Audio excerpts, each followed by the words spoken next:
All right, ladies and gentlemen, welcome back to another edition of Raider Zone, the podcast here at Raider Student Media. Again, my name's Jacob Buttar. Got some returners here in the station. We got Kris Jacoby, Tom Drake, Jason Csank, but we got a new fella back in here once again. It's Mr. William Moyer from the Pride of Akron, Ohio. Mr. Moyer, why don't you introduce yourself?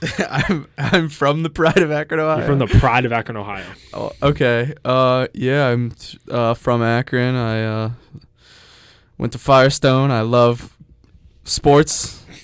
I love college sports specifically. I like professional sports, but college sports are my specialty. That's what I like talking about the most. Yeah, and you got what type of New Balances again?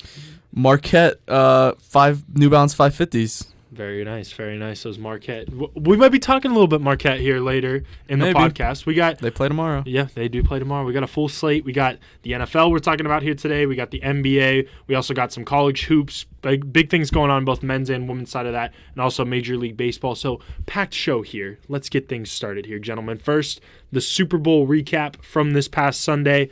Kansas City Chiefs, it's a dynasty now. 3 Super Bowls in the past 5 years. They've been to 4 Super Bowl appearances as well. They ended up defeating the San Francisco 49ers 25-22 on a McCole Hardman touchdown grab in overtime. Gentlemen, your thoughts there overall on the Super Bowl? Well, my prediction was 30-27 Chiefs, and I predicted 2 defensive touchdowns. If you take those touchdowns off the board, it would have been 23-20 Chiefs.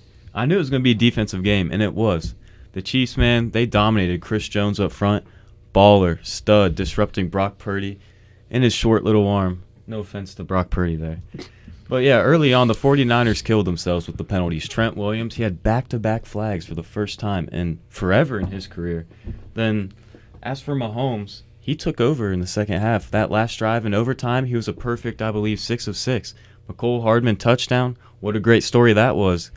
Heading to the Jets in free agency and going back to Kansas City mid-season and getting yet another ring. Overall, the Chiefs are the team to beat, and I was concerned about them the whole time if I was a fan of the 49ers. I think really, you got to consider some of these holds that were called in the game or weren't called in the game pretty biased in favor of Kansas City. Kansas City hasn't been called on a hold in 3 Super Bowls. You could play a clean game, and I don't think you're doing it 3 times. However, I will say the Niners did get lucky. CMC's touchdown shouldn't have counted. There was an illegal man downfield by 7 yards. That's crazy, but this is the NFL and the refs are trash. But no, with all due respect, I thought it was a pretty good game. I thought the first half was all right before the second half and overtime. I don't know. I don't know if I'd say it was a top 10 Super Bowl, but it definitely catapulted a lot with the second half. And for Mahomes, I think it's only a matter of time. If they can keep their core together, that he'll pass Brady, and it probably won't even be close. So, I thought the game was boring, honestly, throughout the first half. Agreed. I'm not going to lie. I thought it was very, very boring first half. Even through the 3 quarters, the third quarter kind of picked up a little bit, but, the fourth quarter and overtime were obviously, the cherries on top.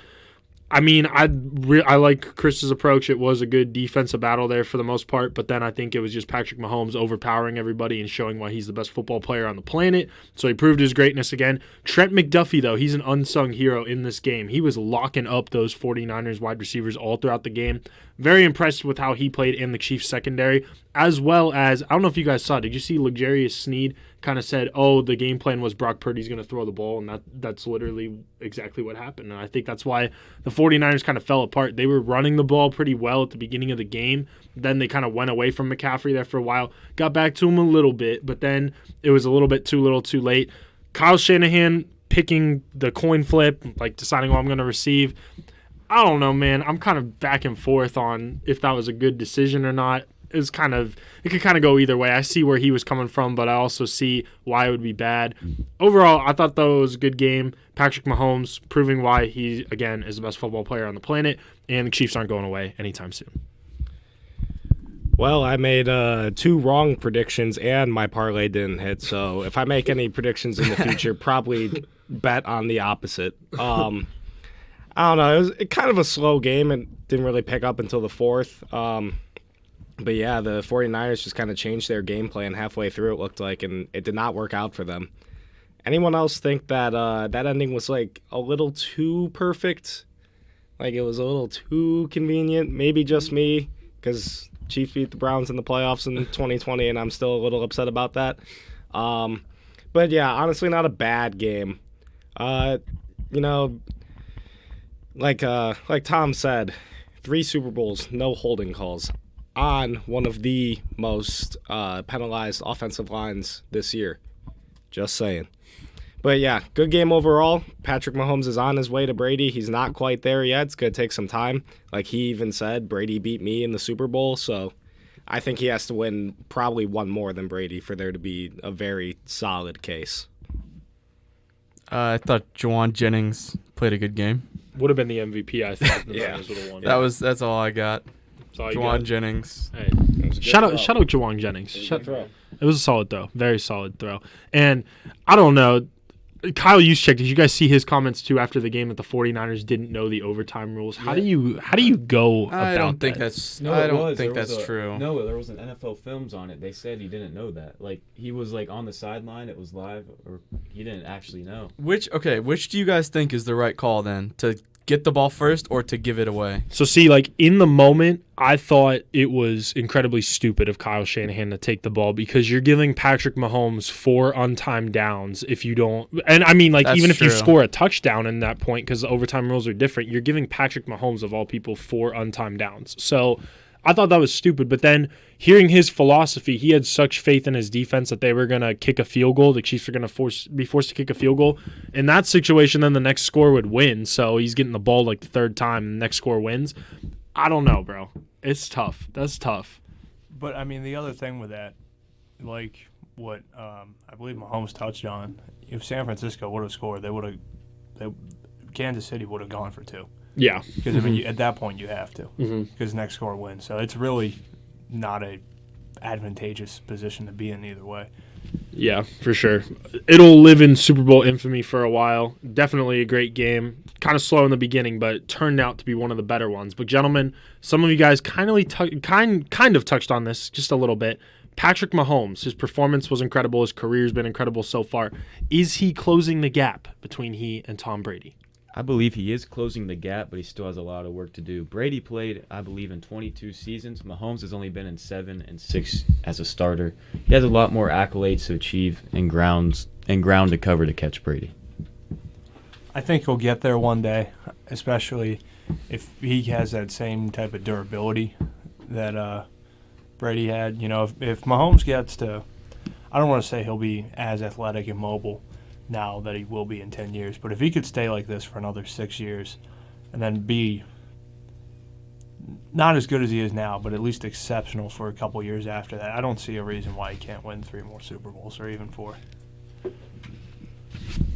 Yeah, I'd agree with Chris. He touched on what I said earlier. You know, he's getting there. The gap is closing. There's progress being made, but he's not quite there yet. But he definitely has the ability to close that gap and even surpass Brady. I don't have anything. All right. Well, I've got pulled up here right now, guys. The 7-year careers basically so far for Tom Brady and Patrick Mahomes throughout their careers. 96 games played between both of them. Tom Brady was 70-24. Patrick Mahomes 74-22.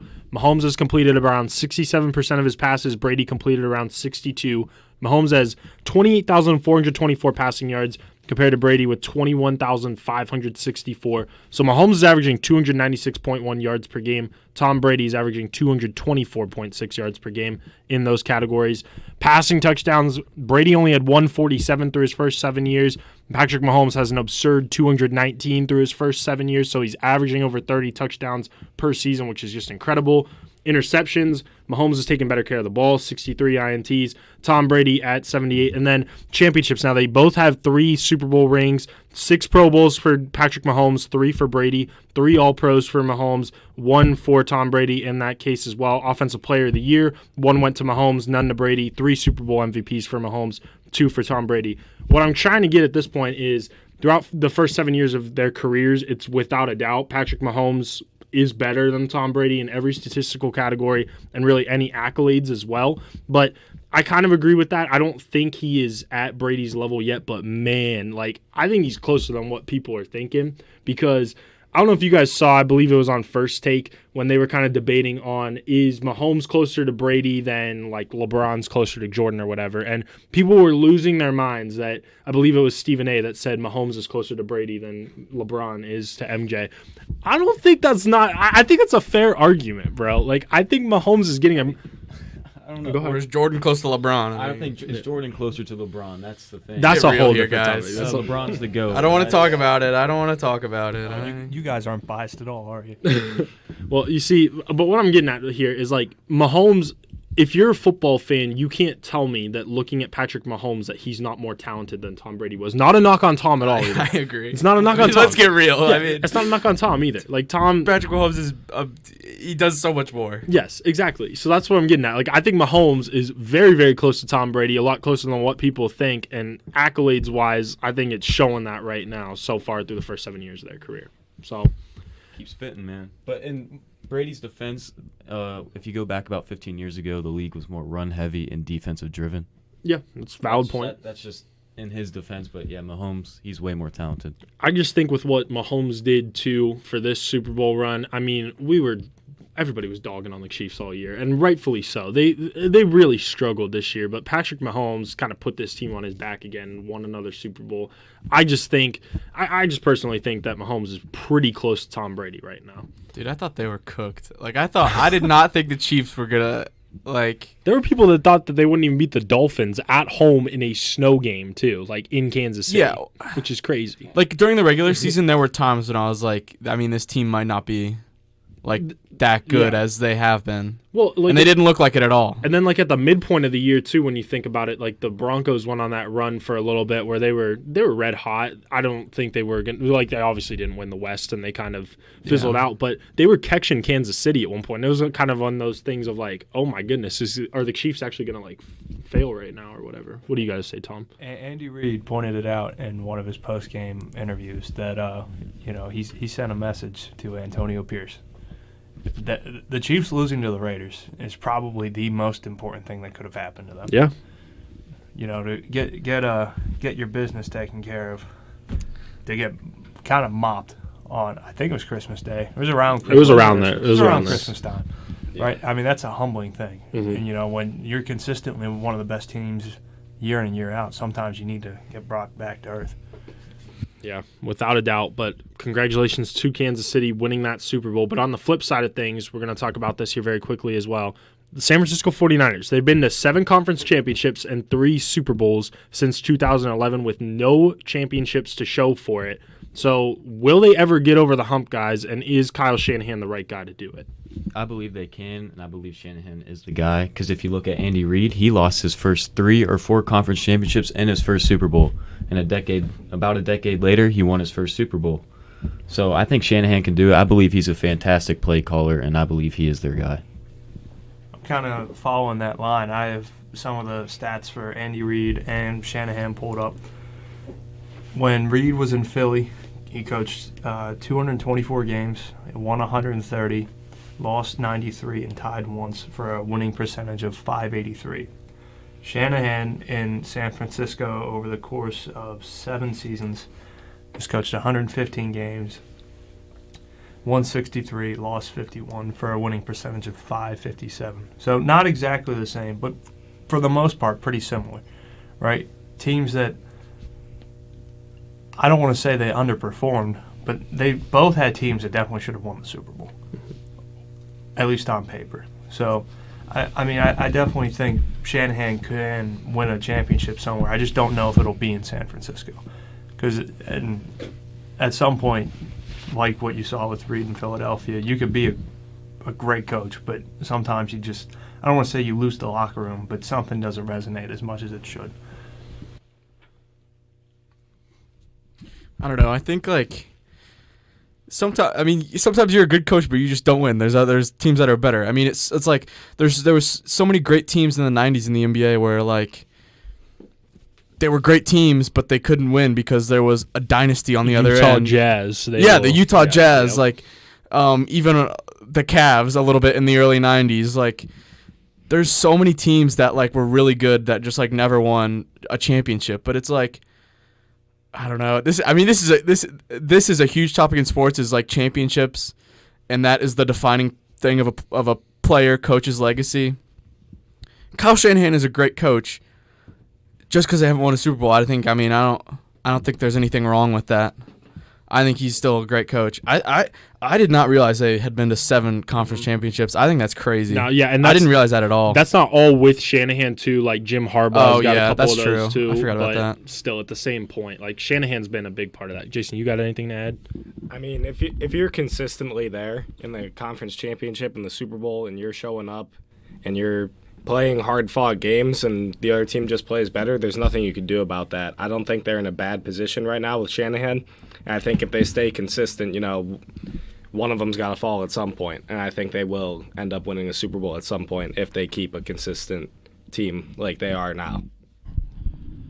I'm going to go in a totally different direction than you guys, and this might come back to bite me. Like, I don't really care. I don't think Kyle Shanahan's the right guy to win a Super Bowl with San Francisco. But, I mean, Tom, you're kind of proving my point, though, right here. Like, Andy Reid was very successful with the Eagles, and then he couldn't get it done, and then he goes to Kansas City. Like, he could win one somewhere else. I don't think he's going to win one with San Francisco necessarily. Yeah, I completely agree. Like, he has all the tools, and, like, we could trash him as much as we want for, taking the ball first in overtime. I probably would have done the same thing.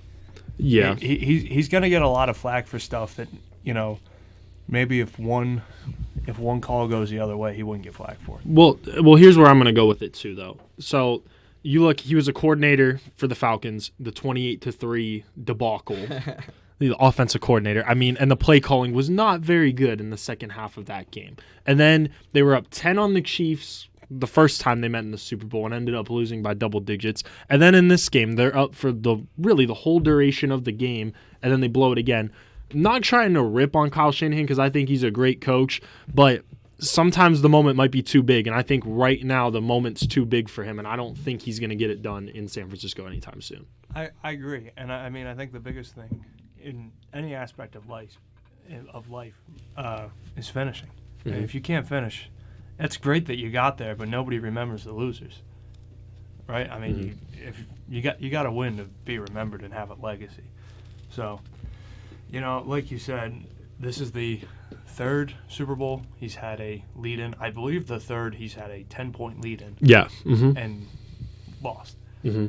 Right? I mean, this one, it's difficult because I really don't want to put as much on the offense this time compared to the other two, right? I mean, Falcons' offense was terrible in the second half of that Super Bowl. Yeah. The last 49ers Super Bowl wasn't as much on Shanahan. Garoppolo missed a wide-open Emmanuel Sanders down the middle for a go-ahead touchdown. But this one, I mean, and this is the part that really kind of bothers me with some of the Brock Purdy hate. I don't love Brock Purdy, but he played well enough for them to win the Super Bowl. I agree. He led 3 go-ahead drives in the fourth quarter. I think this one's more so on Steve Wilkes. I mean, if you're going to go cover 0 on Mahomes, Asking for trouble, right? yeah, going an all-out blitz on 3rd and 6, I would much rather Mahomes pick me apart than just send everybody I have. And I think I can't remember who he threw it to, but that dude was wide open. I think it was a tight end. Yeah. Backup tight end. But, Well, yeah. I think needless to say, it's obvious the Chiefs outcoached the 49ers like in this game by far. yeah, By far. I mean, if you can't even tell your guys the overtime rules Yeah. ahead of the biggest game for some players their lives. It The should biggest be every game of their player life. biggest game of their lives in that moment. Yeah, I mean, and that's one of the other things that the Chiefs mentioned. They talked about it at the beginning of the playoffs. Mm-hmm. Like, I mean, the preparation has to go to the next level when you're in those weighty moments. Yeah, I agree. San Francisco's got some things to figure out. They definitely have the talent, but we'll see if they're able to get back there next year as well. But that'll do it for our NFL talk. We're going to transition now over to the NBA, where we are at the All-Star break, gentlemen. So no NBA games going on right now, except we will have, of course, the All-Star festivities. But right now, at the break, who do you guys feel are true contenders in both conferences at this point in the season, and who do you feel could be a dark horse? So out of the West, I got the Clippers as a true contender. A healthy Kawhi and PG, 2 top 10 players. Oh, and they got 2 6 Man of the Year candidates too, Norman Powell and Russell Westbrook. Agreed. Hey, man. Agreed. And you know who's next? The Timberwolves, man. I got to give them some love. Anthony Edwards leading the team with 26 points per game. He's one of the best three-level scorers in the NBA right now. He's a true top 3 shooting guard. Then you got Cat stretching the floor, scoring 22 a game, and Gobert, Defensive Player of the Year candidate. Then Naz Reid and Nickeil Alexander-Walker off the bench. And the bench is shooting 37% from 3. The team has a 108.2 defensive rating, best in basketball. The Timberwolves are unreal this year, and they have exceeded expectations. Now, out of the East, of course, the Boston Celtics, best record in the NBA at 43-12. They are the team to beat. Jason Tatum, Jaylen Brown, Drew Holiday, Kristaps Porzingis, and Derek White. They are only 28th in bench scoring, but their bench is shooting 38% from 3. They are third best in the NBA at that clip. Then their bench has a 54 defensive rating, which is top 7 in the NBA. Their bench gets the job done as well. Then when you're looking at the Knicks, look out for a healthy Knicks. Jalen Brunson having the best year of his career, averaging 27.5 points per game, 6.5 assists, shooting 48% from the field and 40% from 3. Then when you get OG Anunoby and Julius Randle back healthy, then they just added Bojan Bogdanovic and Alec Burks. They will be a team to watch and a team to be afraid of. Then the Cavs. The Cavs are getting to full health. They're about to get Dean Wade and Sam Merrill back from illness after All-Star break. Since January 1st, the Cavs are 18-3. Donovan Mitchell, averaging career highs in points per game with 28.4, assists 6.3, rebounds 5.4. The Cavs have the second best defensive rating in basketball, and the bench has been productive, led by Karis LeVert, 6th Man of the Year candidate, Dean Wade, and Isaac Okoro. And Okoro, shout out Okoro, man. He's improved offensively. He's not only drilling threes from the corner, but he's moved his range up to the wing. And he has driven the ball inside a lot more consistently, and he has shown the willingness to finish strong. Like Tom mentioned, finishing builds you a legacy. Give Okoro his money, too. Sign that man in free He was playing real well He's in playing that great. game we saw against the Sixers. Yep. Knocking down his How about shots. That was one game. It was a good game. Yeah. It was a very good game.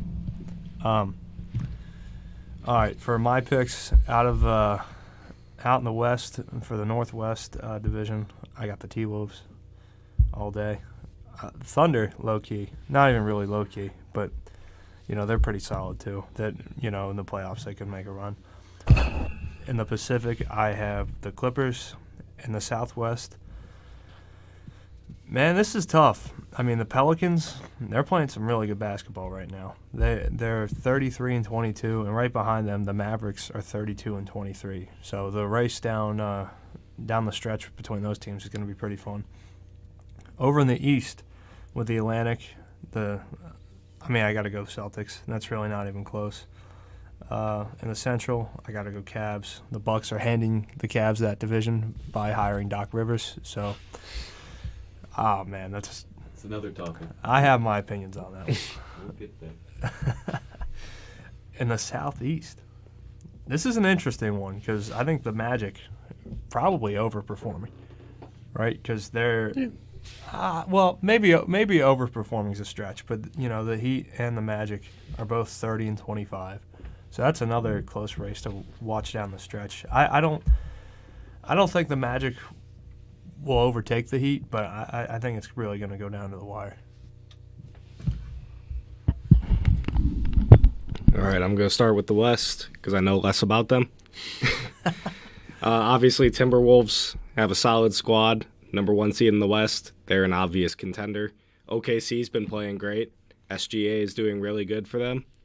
For my dark horse pick in the West, or actually one more, sorry.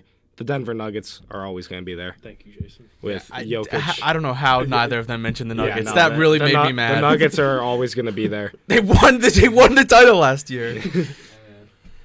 Dark horse, I'm going with the Lakers. This might be my LeBron bias, but they've been playing really well recently, and they might make another patented late season approach at the 7th seed like they always do.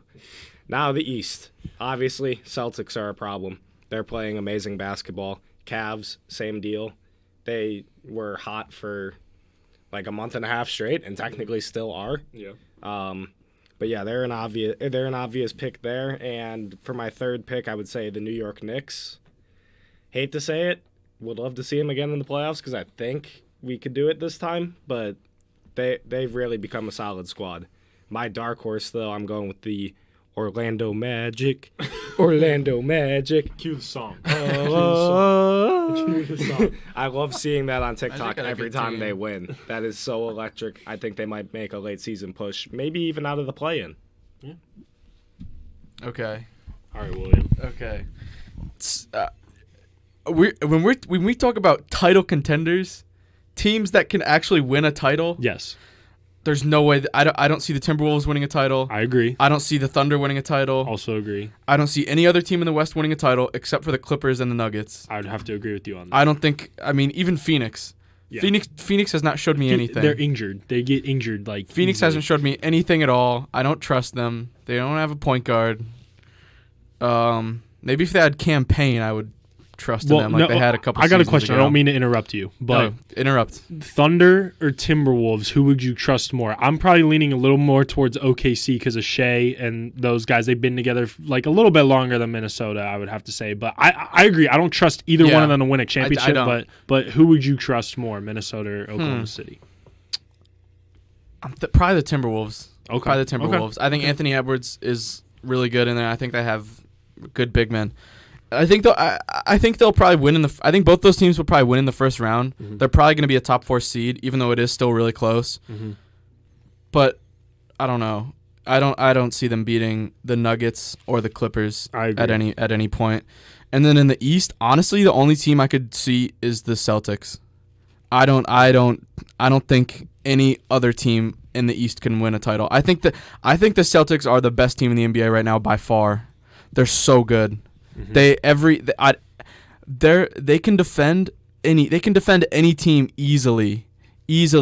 That picking up Drew Holiday, Insane. that Cheat code. that is the best move ever. And then now Derek White is like an all defensive team guy. Mm-hmm. Like that backcourt is defending against anybody. Like the Bucks don't scare me at all.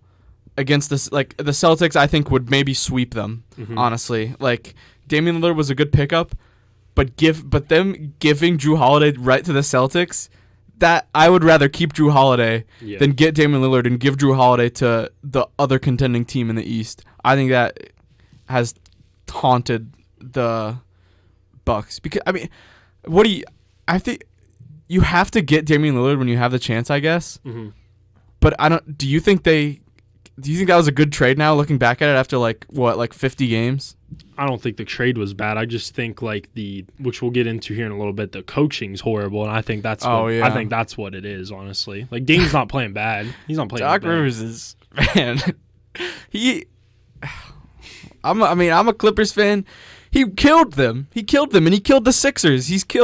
He is the most overrated coach ever. He won 1 ring with that Celtics team that should have probably won 2 or 3. He choked with the Magic before he went to the Celtics. Or was that before or after? I think that was before. Before, yeah. That was with like Dwight Howard. Oh boy. You said killed the Sixers. He killed the Sixers. He killed the Clippers, and now he's killing the Bucks. He kills teams. He needs to be arrested for triple homicide. Well, I couldn't have said it any better myself. Arrest Doc Rivers for triple homicide, please. I have one comparison to a different league. Both with 1 ring, both underperforming. Both are kind of. I think Doc probably is a great coach. Just like Shanahan, he can't finish. He finished 1 time. But I think Kyle Shanahan is way better than Doc Rivers. Yeah, bro. Doc can't even get back to the game anymore. Doc Rivers Mike couldn't Tomlin. Can't even get to the couldn't finals. make the conference finals. Mike Tomlin. Oh my. That's Lord. my comparison. Doc Rivers to Mike Tomlin. Okay, it's fine by me. But yeah, That's a good comp. If I had to pick a second team out of the East, honestly, I'd probably pick the Knicks. They're tough. No disrespect to They're the tough. Cavs. They're deep. I love the Cavs. I mean, I'm gonna be rooting for the Cavs, obviously, but I think the Knicks are picking the pickups that they made, picking up Ochai Anunoby. I think they're gonna be like. I think they will be a tough out for anybody, even just the Knicks. I don't know, just like the aura I get from the Knicks. I think they are the only team that really has a chance at beating the Celtics in the East. Yeah. I'm going to go. So, Celtics are a clear favorite in the East. I'm not ruling out the Cavs, though, bro, and that's not even me being a homer. Like, I just think that this team's been through a lot this year with injuries, and they've managed to kind of right the ship, and they're playing incredible basketball with them all healthy now. So, I mean, I'm going to see how they play after the break, but if I'm going into the break right now, I'm saying the Cavs are the only other team that I think can challenge the Celtics. Because I agree with you. Bucks are matching up with the Celtics. Bucks are not, coming anywhere close to Boston. And I think New York, not quite, just because I love their new pieces, but they haven't played together yet. You know what I'm saying? Where, Julius Randle's been out, Mitchell Robinson's been out. All these different guys have been in and out of the lineup. Even Anunoby's out right now, so they haven't played together yet. So I'm not going to call them contenders right now, but I totally get what you're saying with that. The West, too. I completely agree. I can't believe really nobody had mentioned the Nuggets before Jason did. Come on. Yeah. They won the championship last year, and they brought nearly everybody back. They won the championship, and they have the best player in the world right now on their roster. Okay. The best player in the world is hurt. What is the ceiling of the Pacers? Well, that's what I was going to say. They intrigue me a lot. They were my dark horse in the East because Halliburton, I think, is maybe a top 3 point guard in the NBA right now. I agree. Because of his passing, he's underrated. I don't care what people say. They talk about him a lot, but they need to talk about him more because Halliburton's just incredible. I remember when that trade first happened, people were hating so hard. That was such a win-win trade. I'm not gonna lie, I hated the opposite way. That is such a win-win trade. Really? A lot of people were like, "Oh my gosh!" What was it? Indiana just kind of gave up Sabonis, is what I feel like. But I feel like it was the opposite way. I think they fleeced the Kings in that deal because they got Buddy Hield out of it too. That's true. I think both teams won that trade. Yeah, now that was a great trade for both teams. Now they did. I agree. With and then getting Pascal, who. That's what that was. He's been playing well for the Pacers, right? Yeah, that's why I think they're a dark horse because you can't say they don't have championship experience. Pascal Siakam was the second best player. That on is an true. NBA That's Finals very team. true. You can argue maybe Kyle Lowry, but I would say Siakam was better that year. Honestly, yeah, I'm changing. The Knicks are not my dark horse. It is the Pacers. Yeah, you've changed my mind. It's tough. And Rick Carlisle has won an NBA championship as a head coach. I totally forgot to mention the Nuggets. By the way, I don't know how. All right, I think we're back now. We apologize for the technical difficulties. Okay. But yes, I might hit a space bar, It's okay, Chris. But yeah, the Pacers, they're in Indiana, basketball state. I want them to do well. Yeah. I would love for them to do well. Well, and then quickly, I'm going to mention my dark horses in the West. I don't care. Y'all can make fun of me. The Lakers are going to be fine. Bro, they're going to be fine. They're going to make a run. I personally think. I agree with you, Jason. They're going to. Could you see them beating if they get in with the play-in? So as it stands, they would beat Minnesota or Oklahoma City. Bro, no. LeBron and AD against any. Literally, people were saying that same thing last year against Memphis. They were like, "Oh my gosh, the Grizzlies are going to beat the Lakers or whatever." Bro, it's the same thing. The Grizzlies were an up and coming team, and they got a top 2 seed. That's exactly what Minnesota and Oklahoma City are. They're going to beat either one of those two teams, I think. And Golden State's my other dark horse because now they're starting to play good basketball. Finally, Golden State. You've changed my mind on that. I think the Lakers could win in the play-in. Mm-hmm. Golden State. Let's be real. Golden State there's if they keep up what Chris they did Paul, last night. Okay, Chris Paul's trash. Klay Thompson isn't. Klay Thompson isn't. He's washed. He's bad he's now. Washed. Chris Paul is one of my favorite point guards ever. He's bad now. He's washed. Klay Thompson is not the same player. 35 last night. Off 35 last night off the bench. Sixth man of the Brandon year. Podziemski is playing incredible basketball. Jonathan Kuminga is playing incredible basketball for them right now.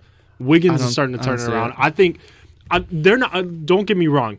I don't think they're going to win a championship, but I think they can get to the Western Conference Finals if all things fall for them, really. I think if I'm Minnesota and Oklahoma City, I do not want any of Golden State or Los Angeles because that championship experience, and then also they're new to the dance. They haven't been up at the top before. That's where I'm getting at with those two. So yeah, and the team who I think has no chance at winning a title is the Mavericks.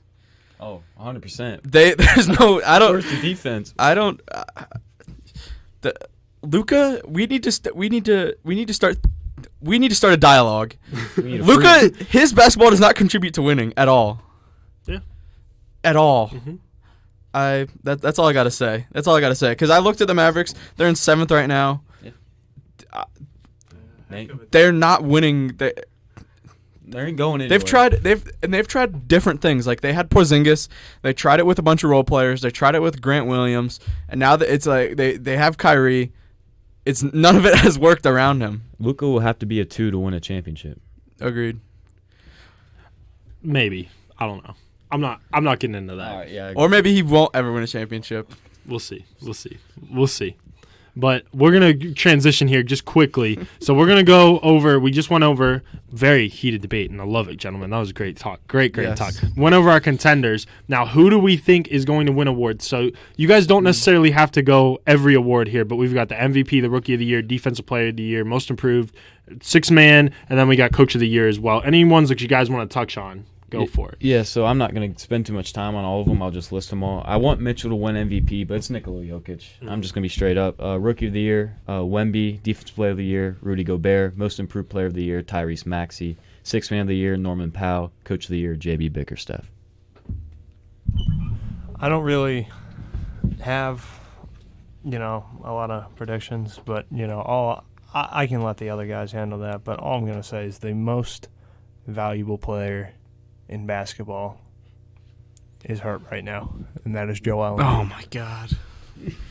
He's not wrong, but you're not gonna win the award. He can't win the award. I know, and I Even think if he was still playing, he couldn't win it because he misses too many games. I think I mentioned this last week. I know I've talked about it with Jacob at least once.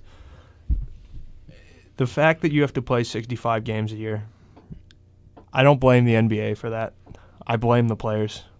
The fact that that's even a thing. Load management's a bunch of garbage, and this is what it'll get you. But I firmly believe the most valuable player in all of basketball in the world is currently injured, and that man is Joel Embiid. Okay. I'm just going to do 3 because I haven't looked at the other ones in depth. Most valuable player, I hate to say it, Jokic. He's going to win it again. I touched on why I don't like him last week. Listen to that if you want to know my reasoning. Rookie of the Year, obviously Wemby. He's just an absolute anomaly on the basketball court, and he's just outperforming everybody in his class. And then the one that I wanted to touch on as well is Most Improved Player. I think Scotty Barnes has a solid case for Most Improved Player of the Year. I don't think he will win MVP, but I think Shai Gilgeous-Alexander Give that man some respect. An excellent year, and he should be top 3 in MVP voting. The top 3, I don't care how it's ranked. The top 3 should be Donovan Mitchell, Nikola Jokic, and Gilgeous-Alexander. I think they're the 3 best this year. And then the other, I don't know. I mean, Wemby, Rookie of the Year. That's obvious. Sixth Man of the Year. It's a tough one. I want Russell Westbrook. Give me Russell Westbrook. He has transformed into that role so well, and I am so proud of him. William Moyer is proud of him. Yes. Shout out Russ. I bet Russ Russ needs is your the best. approval. I love Russ. He doesn't need it. I'm just giving it to him because he deserves it. I love He's- Russell Westbrook. I love Russell Westbrook. Let's go. His 2017 highlight reel. Oh my God. I've never seen a man dunk a basketball with more ferocity. It's awesome. I might watch that tonight. There you go. Shout out Russ. All right, I'm going to be quick with my picks. Jokic MVP, Rookie of the Year, Victor Wembanyama. A lot of people saying Chet Holmgren potentially too. No. Chet's solid. He's really, really He's good. but he's not the Rookie of the Year. He's number 2. And he's in his second year. I hate this. He was injured his rookie year. Blake That's Griffin. Same thing. Blake Griffin was the same thing. Ben Joel Simmons. Embiid, Ben Simmons. It should not. You should have to get drafted and in the same year play. I agree. I don't care if you're injured. And people are going to say Chet's on the second best team in the West, and and he's a major contributor. But Victor, I don't care. He's averaging 20 points, 10 He's rebounds, crazy. 3.5 blocks. He had a triple double the other night with blocks. It's That not. I man some don't help. think it's close. Defensive Player of the Year, Rudy Gobert. The Timberwolves are the best defensive team in the NBA, and he's the anchor for that. Most Improved, I could see Scotty Barnes, another dude that I thought potentially might get it because he's been on fire lately. Kobe White for the Chicago He's Bulls. been great. He's been the balling. only good part of that He team. gave me a heart attack the other night playing the Cavs, but it's okay. Tyrese Maxey, though, is going to win the award. Sixth man, I can see where both Clippers guys might be in consideration. Tim Hardaway Jr., though, is averaging 17 points per game. He's been playing off the bench. That's crazy. Yeah, exactly. So I think he's going to get the sixth man of the year right now. Malik Monk is also up there in consideration, I think. Coach of the year, though, I love the JB take, but Chris Finch, I think, for the Timberwolves, because this is a Minnesota team that was the laughingstock of the NBA because they traded 5 first-round picks for Rudy Gobert, and they were horrible I didn't last believe year. in it. Yeah. I thought that was going to be so bad, and Yeah. He it's turned been them great. around. They're Yeah. the best team in the West right now. So Chris Finch, to me, is the coach of the year right now. But we had on here, guys, that the Bucks. We were going to talk about the Bucks. We kind of dogged on Doc Rivers a little bit, though. So we're Yeah. going to skip over that. Last NBA topic here before we move on. Golden State. This was very, very interesting to me. Made a push for LeBron at the deadline. Yeah. Daryl Morey and Tom Dry's Philadelphia 76ers also made a push for LeBron, KD, Booker, and Beal. Dang. Do you think this could ever happen, that LeBron is going to Golden State or Philly? You can get into Philly, but I think this is more about a Golden State thing. And will LeBron finish his career in LA? Well, that was never going to happen. He was never going to get traded. I believe his agent made that clear. So that was not going to happen. But I think it depends on if Bronny declares for the draft this year. If he doesn't, I think LeBron opts into his last year of his contract and stays with LA one more year. But I do not think he finishes his career in LA. I think he goes wherever Bronny goes. Or I genuinely believe he might finish his career in Cleveland. Please no. Chris, I agree with every part of that besides Cleveland. I think with regards to Golden State trying to trade for him, I think at this point, what you would have to give up to get LeBron would outweigh what LeBron would give you at this point in his career. You figure, I really don't think that he has much time left. I think if Bronny goes to the league in 2 years, I think LeBron probably plays 1 year with him. So he's got probably 2 to 3 years left, I would say. I think the assets that you would have to give up for that just wouldn't warrant what you would get back out of it. Okay. Concerning LeBron, I love LeBron more than any other basketball player ever. I'm from Akron. He's done so much for Akron as a player, as a person, in so many ways. I don't want him back in Cleveland. Cleveland needs to make what they're doing right now is perfect. They're making their own identity without LeBron, because there was Mark Price Doherty Cavs. There was what's the one miracle game where the guy broke his foot? Miracle at Richfield. Yes, that Miracle is. at Richfield. But when people think of the Cavs, they think of LeBron. That is the whole Cavs legacy is LeBron, and we need to make a legacy without LeBron.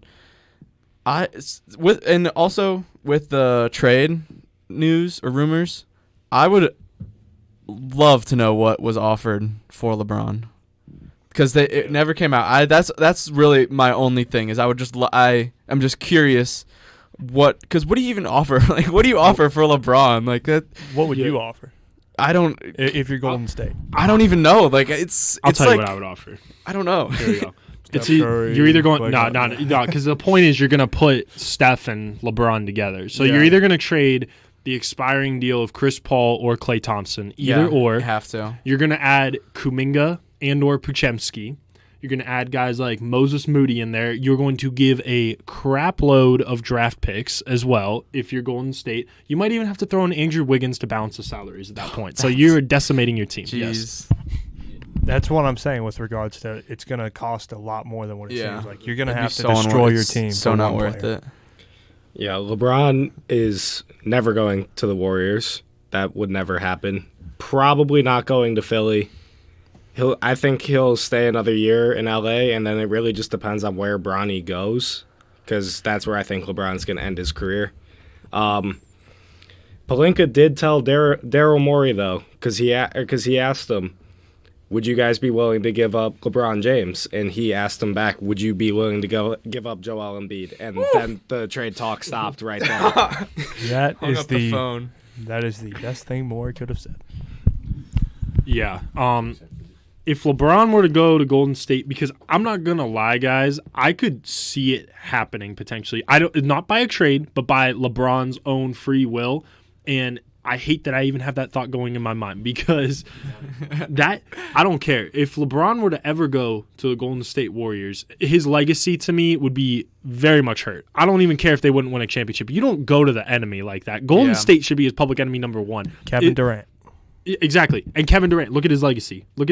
Yes, he's got 2 championships, but they got a big asterisk next to it. I don't care. You can't argue that. You cannot argue that with me.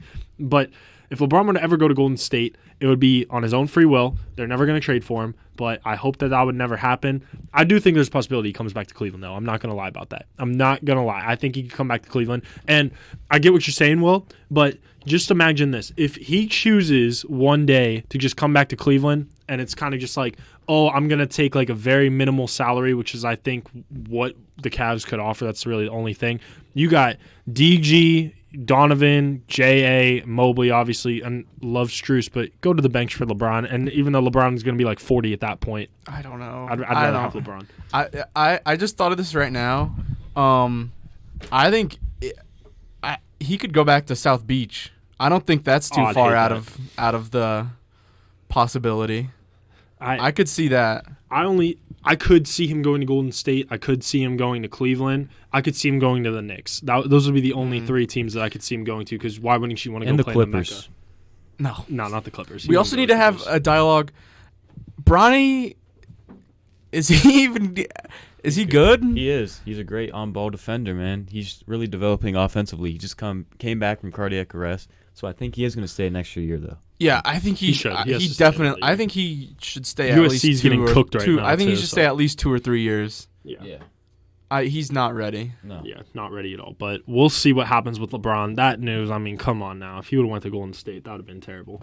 But crazy. We're going to transition out now. We're going to go college basketball here. All right. Women's basketball, though, first, William. We're going to let's talk about it. So, Caitlin Clark, she's the women's basketball all-time leading scorer. You could really make the argument that she's the GOAT of women's college basketball now. Yep. Thoughts on her greatness? Oh, she is the GOAT. I seen that logo 3. Yeah, that's crazy. She just pulled that, but yeah, she has one more year of eligibility left. Like, she could run up the record and break more records. I don't know if she'll take it or not, but she'll be a superstar in the WNBA, no doubt. Take all the NIL money you can get while you got it. Dude, that was what Cheryl Swoop said about. Did you see that? No. Well, she said like her records are like invalid because Cheryl Swoops for some reason thought she was in her 5th year. I think she might be, though. She's in her 4th. Oh, I didn't realize that. Yeah. She was in her 5th. So yeah, that with Cheryl Swoops, that made me mad. But she's I checked her season stats today. She's averaging like 28, 8, and 8. Mm-hmm. That's crazy. That's crazy. And she's been averaging that all 4 years. Mm-hmm. Or this year she's averaging like 31, 8, and 8. Over her career, she's averaging 28, 8, and something. But yeah, I mean, I can't wait for this March Madness with her because, I mean, and it's gonna be fun to watch. Mm-hmm. It's gonna be exciting. I hope she makes it to the Final Four. Yeah. And it's in Cleveland this year. Mm-hmm. I would like to go, but tickets are like super expensive. Yeah, my dad and I were looking at that. It's not. Yeah. Yeah, I wanted to go. I was like, I don't know. If you're Clark, do you come back for a 5th year? No, you can't. Really? I don't think you do. I think you go to the W. Go to the W. You have to. I mean, you've been there 4 years. Yeah. Caitlin Clark is her. We'll just say that. Easily. To break the record on that kind of shot, I pulled that shot in an intramural game as a college student, and I got benched because I missed it horribly. Oh, man. That is an insane. Like, that shot was insane. Her shooting is out of this world. Like, unseen pretty much by any basketball player ever that's not named Steph Curry. Yeah. And her stats don't lie. She is the greatest women's basketball player of all time, and she's doing it with Iowa. And making Iowa a contender. Well, what you got against Iowa? Nothing. Iowa. We're talking about Iowa. We're talking about Iowa. Dude, put some respect on Iowa. But, yeah, she's just insane. March Madness will be really interesting this year. Rematch with LSU, perhaps. I, for one, am an LSU women's basketball fan for reasons. Haley Van Lith. But, yeah, back to the point. Caitlin Clark, absolutely the greatest college women's basketball player of all time. Props to her. Yeah, props to her. She's the face of both men's and women's college basketball right now. Yeah. Like, nobody can make an argument with that, I don't think. Because this is what I like. I like this just about women's college basketball in general, with the exception of Jason's girl, Haley, right here.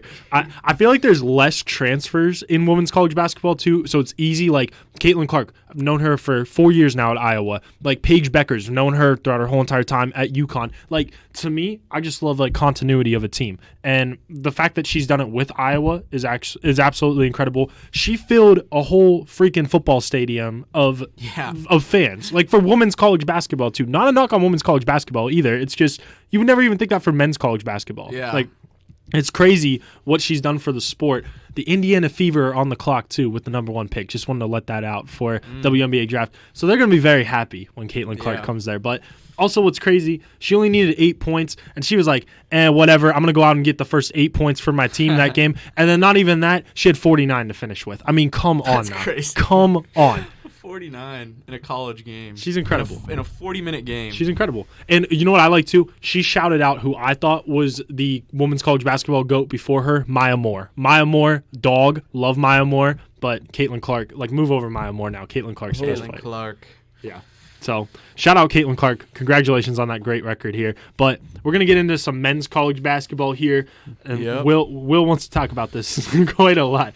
But we're just a few weeks away from March Madness being in full effect. Here's the current top 10. UConn at number 1, Purdue at number 2, Houston at 3, Marquette at 4, Arizona 5, Kansas 6, North Carolina 7, Tennessee 8, Duke 9, Iowa State 10. Of these teams, who are the true contenders and who are fakers?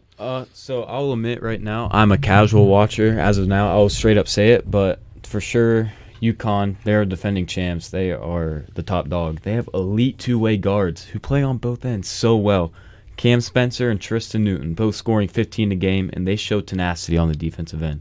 Then Marquette, I know I was talking to Will earlier. He kind of mentioned he doesn't really like Tyler Kolek. He doesn't trust him, but he's been dominating the Big East, and he is an elite scorer and playmaker. And I believe Marquette is a team that can make a deep push. And as for a faker, Purdue, I don't trust Zach Edey. He's beatable in the tournament like he was over the prior years. Teams will win with elite guard play and can outduel Purdue. Edey is a fantastic college basketball player, but he won't translate in the NBA, obviously. Okay.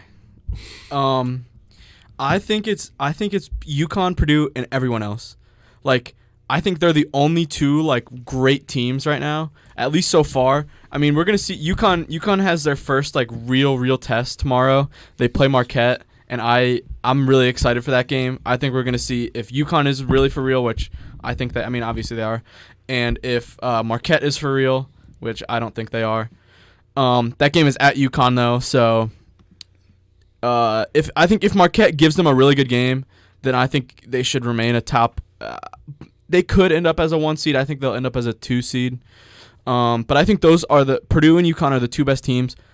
I know Purdue lost in the first round. So the teams that I'm high on though, it's Purdue and UConn, and then this is probably gonna bite me, but I really like Tennessee. Every year they go out early. Every year they go out early, but I just something about Tennessee. I trust them a lot. I really liked how they played against Kentucky. They scored 100 on them. Kentucky does have probably the worst defense I've ever seen. They're not. If they lose to Auburn, they play Auburn tomorrow. If they lose that game, they're going to be out of the top 25, deservedly. Which they're going to lose because it's at Auburn. But yeah, the 3 teams that I believe in right now, 2 of them I shouldn't believe in because they lose every year, and the other one is UConn. But I believe in Purdue. I think we could have the Virginia situation where they lose. Last year they lost to a 16 seed, and then the next year they go and win it all. I just think they're a lot more of a complete team. And Tennessee, I like them. I like what I saw, and yeah, I like what I saw. Yeah.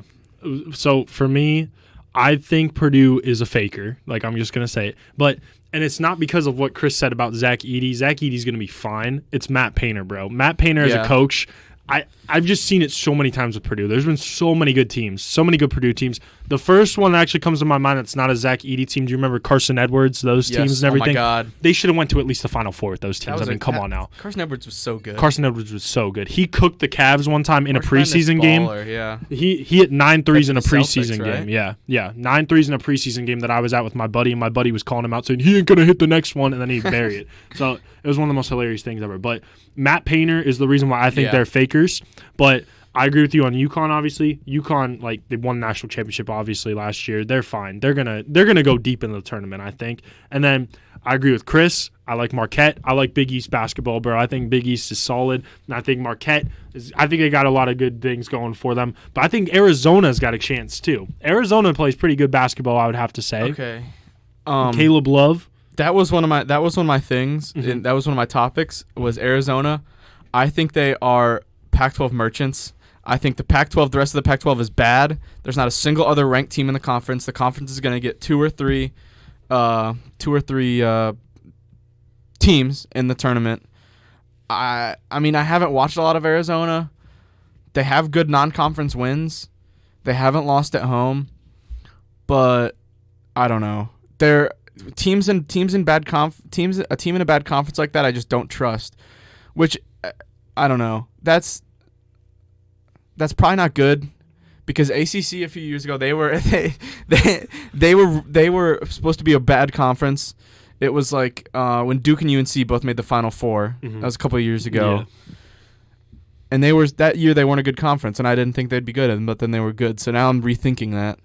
I think Caleb Love with his tournament experience, He is very too, good, yeah. Like, I mean, because you just brought up the Duke and UNC, that's where my mind goes with Yeah. Caleb Love right there. Obviously, everything in the middle so far has been a little bit like, and with Caleb Love, just because of like some off the court issues, I would have to say more than anything, just kind of like an attitude problem. But Yeah. like, you can't deny he's just an insanely good basketball player, like for college basketball standards at least. I don't know how he's going to do in the league, but he's playing out of his mind right now for Arizona, in my opinion at least. So I think that they can definitely contend, that's for sure.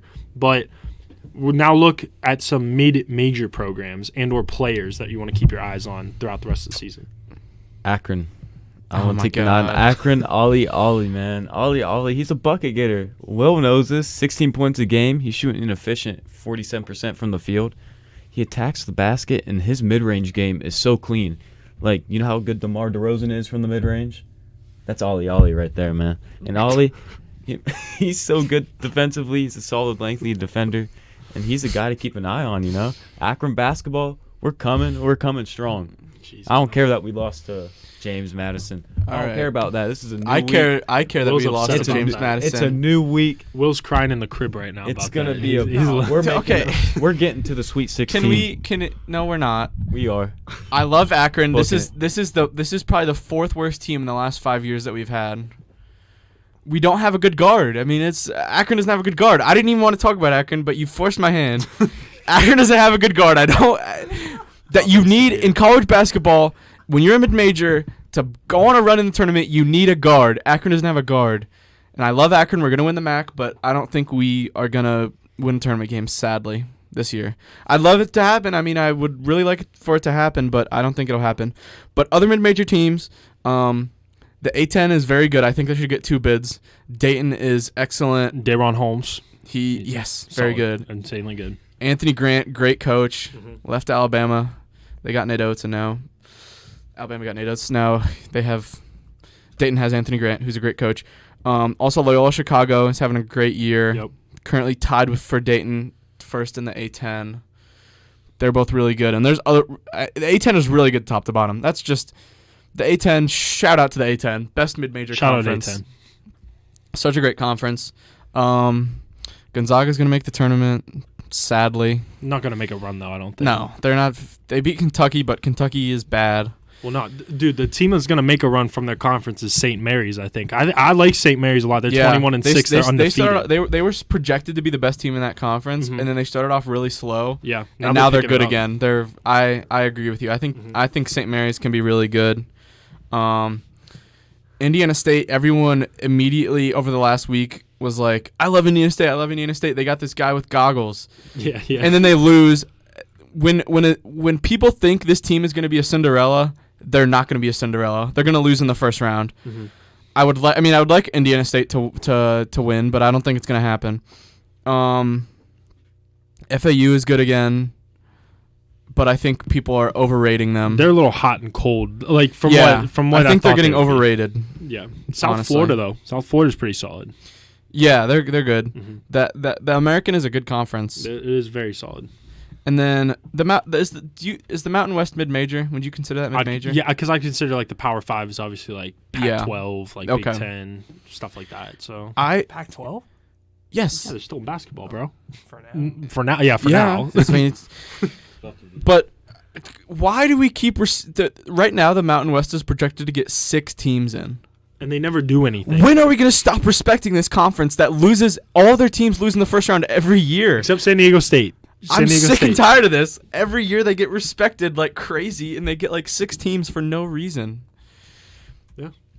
I mean, They got to start showing me something. Well, San Diego State did show you something last year, bro. They went to the national championship game. They lost. did. They lost They the did. national championship game. They So did. That's the one thing. But all the other teams are not like. They shouldn't deserve 6 this year. No, not this year. It is such a competitive conference, and there's a lot of good teams in there. But let's be real, we should not let 6 teams in. Put the A10, like split that. Give 1 or 2 of those to the A10 or like some other conferences. I hope there's some bid stealers because I don't want the Mountain West to get 6 teams in. I don't want that at all. Yeah. Can I bring up my topics now? Very quickly, yeah. Bring up some of your topics you want to talk about, or Tom. He's too. really anxious. What do you want to say? He wants to say something. Can we start? Well, all right. I don't want to phrase this. Do you think Pitt has a legitimate chance to make the tournament? Yeah. I think they should. Yeah, they beating Virginia really helped them. They're 7. Beat Duke too early. They beat Duke, yeah. Yeah, they're 7-6. They're 6. Well, they're 7-6 in the ACC. They're 16-8 overall. And I mean, they have a soft schedule coming. I don't want to say soft, but they're hosting Louisville. Then they're at Wake Forest. They're hosting Virginia Tech, at Clemson, at Boston College, hosting Florida State, and then they host North Carolina State. If they go 5-2 or even 6-1 down the stretch, they have to be in. Right? They're gonna have to do that, and then they're gonna have to go far in the ACC tournament. I think They're they're gonna have to. They're gonna have to win a couple days. They won. That's what always happens with teams like that. Last year, I believe they won one ACC game in that tournament. I mean, Yeah. man, I think if we go 6-1 and win a game in that tournament, we got to be in there, right? Yeah, if you guys can get it, because right now Gonzaga from all these things I'm saying, like they're projected to get this in. This is off ESPN bracketology. Joe Lunardi, shout out Joe Lunardi. Yes, shout out to him. But right now Gonzaga is currently the last team in. If Pitt can jump them and knock Gonzaga out, I will be happy. I will be too. Gonzaga, get out. Man, Pitt last year got in at 22-11. So, if they... The ACC was a lot. I think the ACC was better last year too, because you got to take the ACC is kind of down this year. North Carolina losing to unranked opponents is not really going to help the ACC's at home. cause. Yeah, they lost to Clemson at home. Yeah, they're not going to. That's not going to help the ACC at all. I agree, but if Pitt finishes 22-9, yeah, I think if they win most of respectable. if they win most of their games, they should be in. I agree. But okay, I have 2 things left. Okay. And the first one is gonna not take very long. Kansas and Auburn, home court merchants.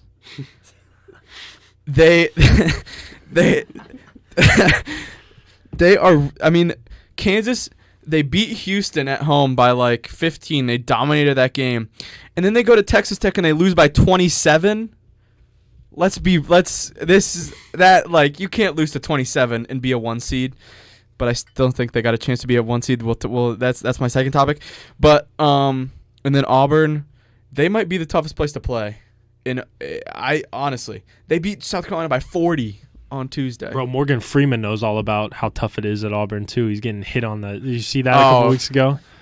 I thought he hit somebody. Well, no, he tapped the Auburn player, and the Auburn player swung at Morgan Freeman. It was hilarious. Yeah, don't hit him. Don't hit the Auburn player. Yeah, Auburn, I think could be a contender. Yeah. I think they are a home court merchant, but I think they are very good. They made a run a couple of years ago. They did. Do it again.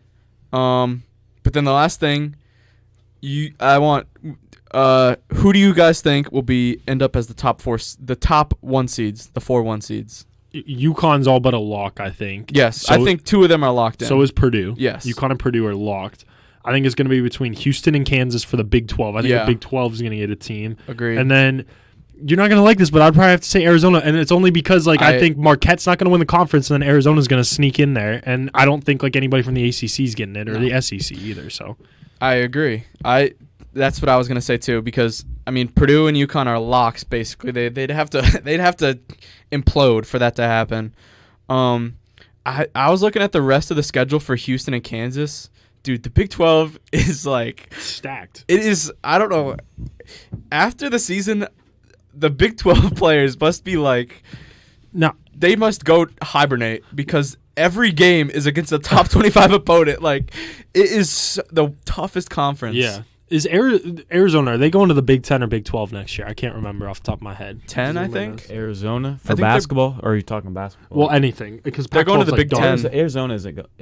I think they're going to the Big 10. I think I thought you might be right. I think they are going to the Big 10. think I was them going and to say I State. thought they were. State I think's going. Is State going to the Big 12 then? I thought one of the Arizona teams. was Where going. is I can't keep track of it. I don't know.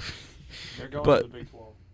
Oh, really? Yeah, Okay, Arizona- that's my gonna be God. wild. Bro, I that mean, conference- that's unfair. That's a cheat code. Arizona, That's a Arizona cheat State, code. and Utah. Every team in the Big 12 next year is They, going to get they in the are tournament. losing. They are losing. Oklahoma and Texas. Yeah. Bro. But who cares? Their football The Big schools, 12 is the bro. best, dude. I love the Big Big 12 12 in solid. basketball.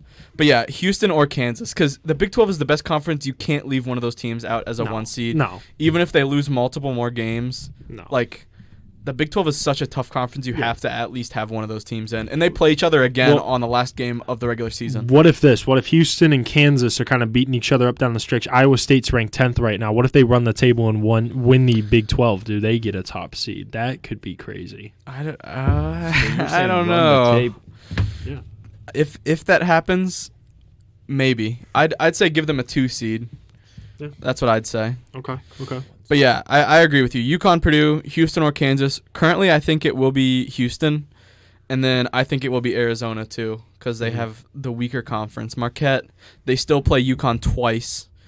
Yeah. We'll see tomorrow if they can win. But Mm-hmm. yeah, that's about it.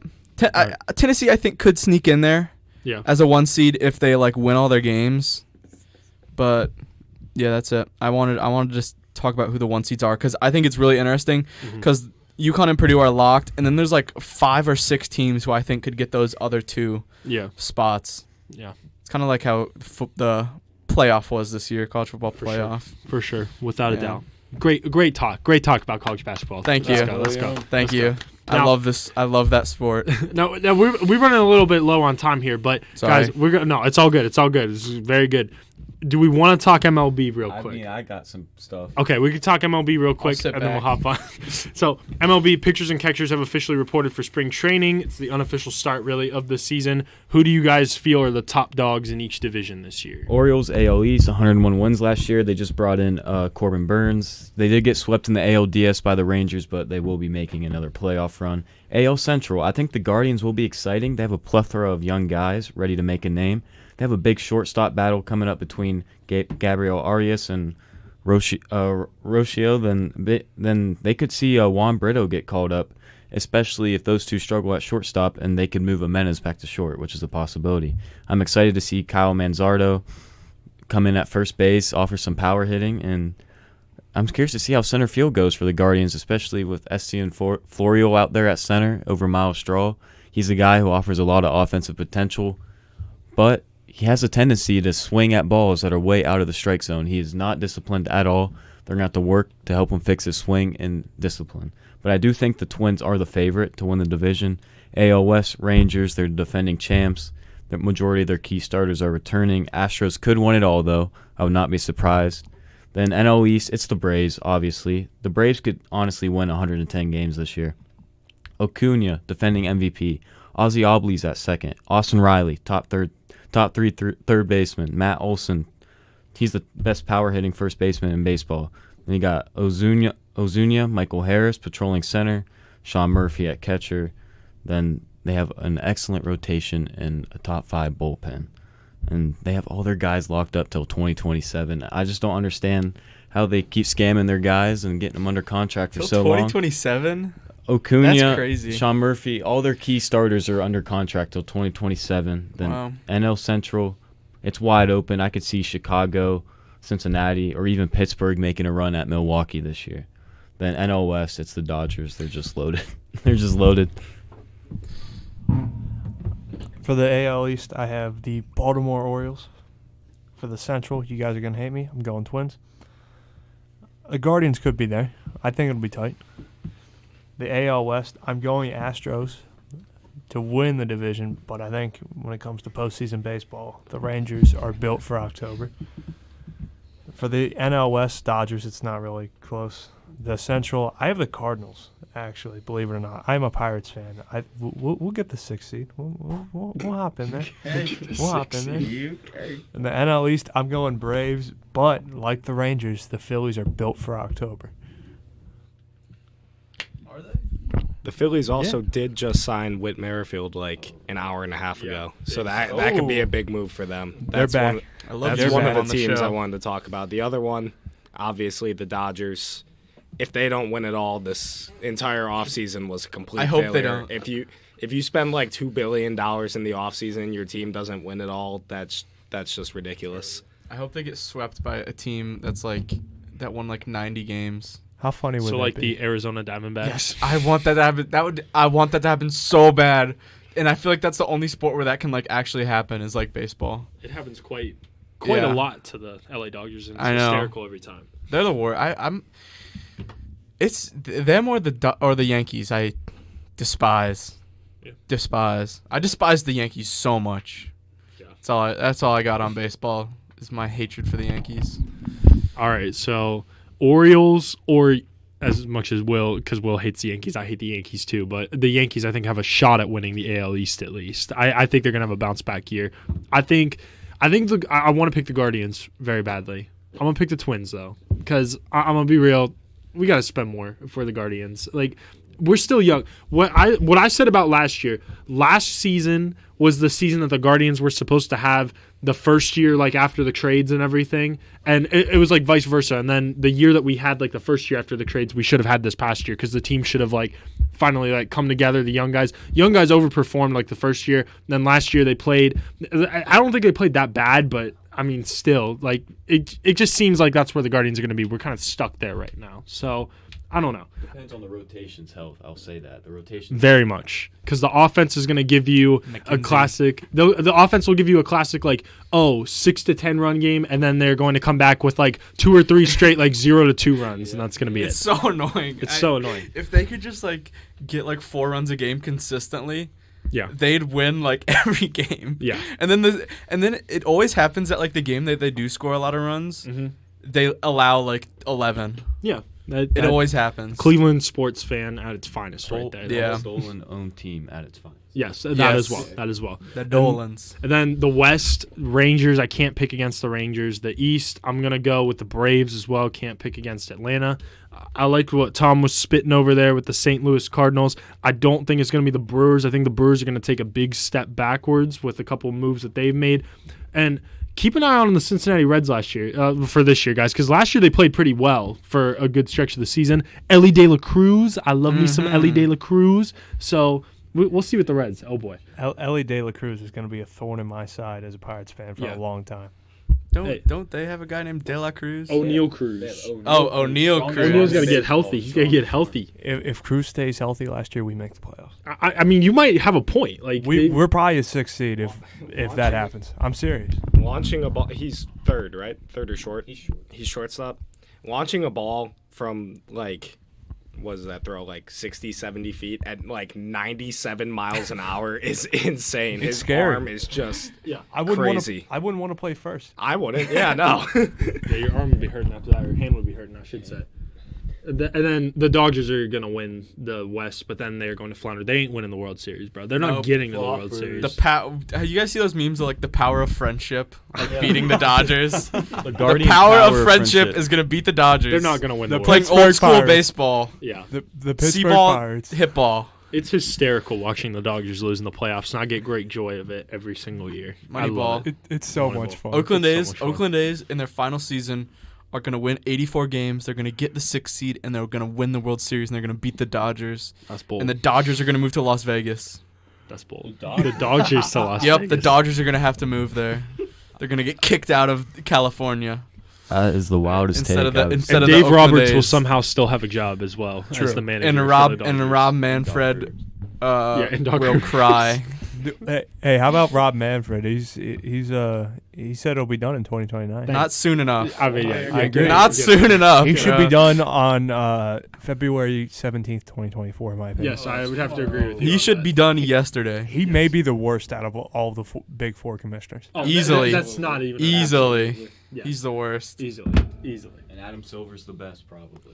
I would have to say that. He or Goodell, Yeah. but I would say Adam Goodell's Silver. really good. was good too. I would say. People Goodell's la- gotten better. The He's job of a gotten better. commissioner is to just like get hated on like Yeah. all the time. Goodell is really good at getting hated Hey, on. what I will say is I work at the Pro Football Hall of Fame. I actually talked to Roger Goodell one time. He's such a nice dude. So shout out Roger. Thank you for talking to me, Roger. I People appreciate sleep that. on Gary Bettman with the Who's NHL. that?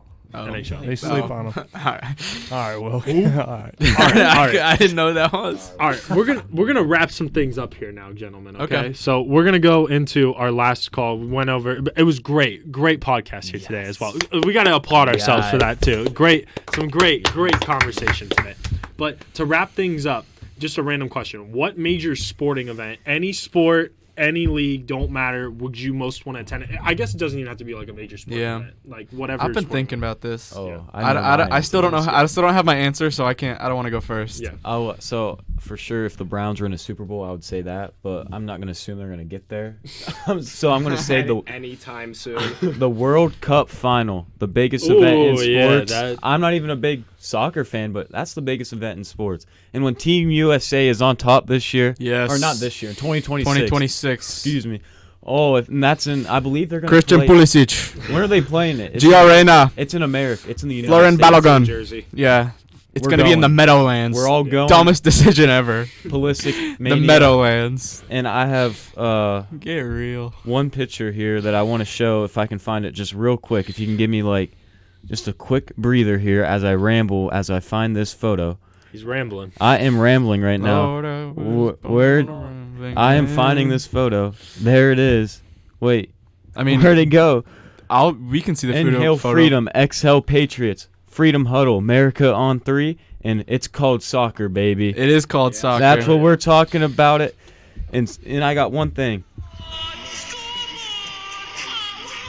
All right, I can't play the rest of it because I don't. it's censored, but scoreboard on Iran. Scoreboard.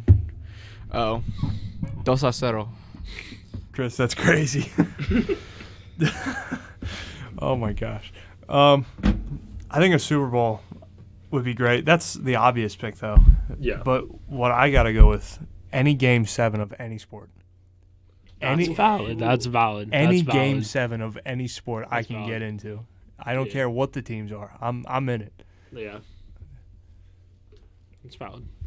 I'm going to kind of agree with Tom on that one, but get a little more specific. Game 7 of a World Series.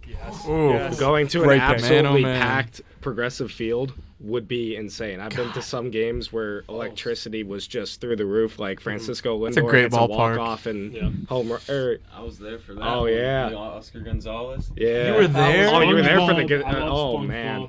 Let's go. Yeah, Progressive Field's energy is just insane, and Game 7 of the World Series would just be an awesome moment to see.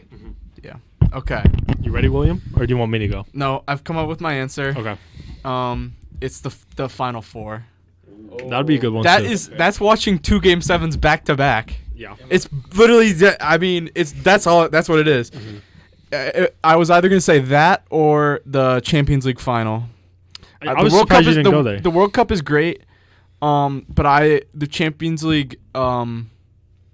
I love the Champions League, but I don't know, Champions League or World Cup final. That's tough because World Cup is only every 4 years.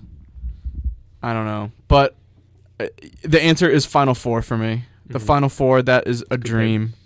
Yeah. Because if I could, Final Four and championship. But if it's just one day, I'm taking Final Four. Yeah. It's 2 games. Honestly, I respect Super Bowl. I think Super Bowl is overrated, an overrated pick because it's not. I think the Super Bowl is more catered towards people watching on TV than the people in the stadium. Yeah, I with the think. commercials and everything. Yeah. So I think watching the Super Bowl at home. I mean, I'm sure it'd be cool to see a Super Bowl in person, but I think watching it at home might be a better. I mean, I wouldn't know because I haven't been to the Super Bowl. But I think watching it from home might be a better experience. Yeah. But I don't know. For me, so I'm a big NBA homer. I would say the NBA Finals, but I've been to the NBA Finals many times. Like I went to just about every Finals game that the Cavs were in. All right. So I mean, You were at the what? I'll Nice list them flex. off. The ones that I was at. Shout out to my father as well. He made all this happen. Shout out. Game 3, 2015 NBA Finals. I was there. Wow. Cavs won that one. They went up 2-1, and then we know the rest. They lost the last three. Delhi. Delhi. That was the Delhi game. And then 2016, I was there for Game 3, Game 4, Game 6, and then Oh my God. yeah, I was bawling my eyes out after Game 4 because I thought the season was over. And then Game 6, Yeah. I was screaming, and it was the greatest moment of my life when Steph Curry got ejected throwing his mouthpiece. That's the greatest thing ever. And then 2017, I was there for Game 3 and Game 4, so I saw the KD dagger. That was terrible. And then I saw it again in 2018 because I was there for Game 3. Hit the dagger. We could have went to Game 4. We sold the tickets because we didn't want to see them get swept. So Yeah. so I would say that, but because I'd love to go back, there was nothing like going to those games. But I'm gonna go something that I knew none of y'all would pick, and I might get roasted for it, and I don't really care. I'm a big golf fan. Augusta National, the Masters. Yes, Jacob. I'm not even hard to a get into. golf guy, but that seems really fun Yeah. from what I've seen. I heard it's like really hard to get into. You have to like Yeah. put yourself in a raffle to Yep. even get a chance. Because I know people who are in it. And the trying to- food, Yeah. it's like cheap. Yeah. I would love Go to to go the there and Masters. eat the food. I just want to walk Augusta National. That's all I want to That'd do. be cool. Watch Tiger. And although Tiger, shout out Tiger, I'm glad that he played in the tournament this week. He just pulled out. Oh. 'Cause, I mean, he can't even walk anymore. So, like, it's just a testament to him that he's even getting on the golf course. But the Masters, that's my pick, I would have to say. I So, respect that. Yeah, Heavy. but I agree. I would not want to go to the Super Bowl either because I think I with Will, the Super Bowl experience is very. I think it's catered towards people on TV. Yeah. So that's That and makes I think sense. the people that go to the Super Bowl are not the real true fans of those teams. No, it's like the So you're not corporate getting elites. a great like fan experience. No. Like if you go to like a rivalry like regular season game or Browns something. Steelers. If you're going Yes. to Browns Steelers, it's a I better. think that's a better atmosphere. experience than the Super Bowl. Yeah, unless the Steelers are in it, I Well, yeah. probably wouldn't really care. Yeah. But one thing, you saying golf made me think of this. What about the Waste Management Phoenix? No, Open? no. That's not. No. Come on, Jacob. I would not. Come on. No. That's shade. Isn't No. that when people like get They drunk get- and stuff? they and get- crazy? They were plastic. They got in a lot of trouble this past week because Really? they were like interfering with their game and like. Oh, come on, Like, guys. here's the thing: Waste Management Phoenix Open. Now I'm not going to get off on too much of a tangent about it, but it's cool. I love the concept. Don't interrupt the golfers, bro. I played competitive golf. Like I came here to Mount to actually play golf. I was on the golf team at Oh. one point. So like. You got to be like laser focused for golf, and you can't really have anything like hinder your swing or anything like that. The tiniest little thing can throw you off, and it's the difference between I put the ball like 20 feet away or I put the ball like 20 yards into a freaking pond over here. So just be respectful. They're not respectful at Waste Management Phoenix Open. That angers me as a golfer. So no, I don't like that. I golf sometimes in my free time. I completely agree with you, but I don't know. I've seen some of the videos from Phoenix, and Yeah, I don't know. somebody wore a Chubb jersey. I saw. That's Like crazy. playing on 16. Nick Chubb, Bradley Chubb. I seen Nah, one in Nick Vegas. Chubb. Nick Chubb. I seen one in Vegas for the Super Bowl. Nick Yeah, Chubb. there we go. Shout out Nick Chubb. He'll be back next year. We love it. All right, gentlemen, but that'll wrap it up here for Raider Zone. Great episode, great conversation. So thank you, boys. Thank you, boys, for coming along. We'll be back at it next week. Thank you all for listening, and have a good one.